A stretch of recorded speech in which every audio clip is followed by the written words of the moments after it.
Est-ce qu'on peut être militaire et de gauche? On m'a posé la question et on m'a posé plusieurs fois la question pour qui je votais, pour qui j'étais. J'étais officier dans l'armée de terre et j'ai vu très peu de personnes de gauche. À vrai dire, j'ai qu'une seule personne en tête. Aujourd'hui, il est chef de groupe au GIGN, c'est assez marrant du coup. Bon, tu t'en doutes, dans l'armée, il y a très peu de personnes de gauche, mais c'est important de comprendre si tu veux devenir militaire, pourquoi. Parce qu'après tout, dans l'armée, t'es quand même payé par l'État, non?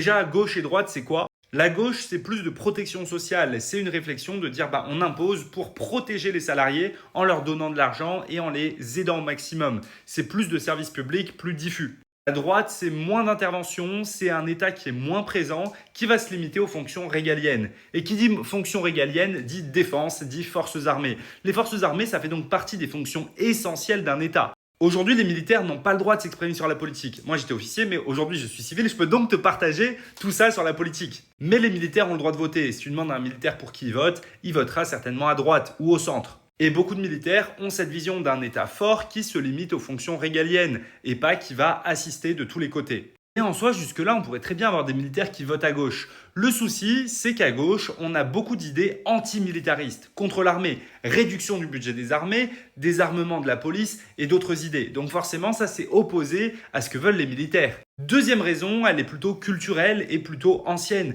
En fait, la droite, c'est plutôt associé à un pays fort, c'est associé à un pays qui se défend, qui a de fortes capacités. Et on le voit aujourd'hui avec Trump, qui est de droite et qui développe à fond les capacités de l'armée et qui est assez agressif au niveau des forces armées. Maintenant, si tu veux être militaire et de gauche, c'est possible. Mais attention à pas trop le dire, tu pourrais avoir des soucis. Bref, dis-moi ce que t'en penses en commentaire. Et à la question pour qui je vote, je vote pour Jean-François Asselineau, les premiers sur la Lune. Non, c'est pas vrai, mais tu peux faire tes suggestions en commentaire.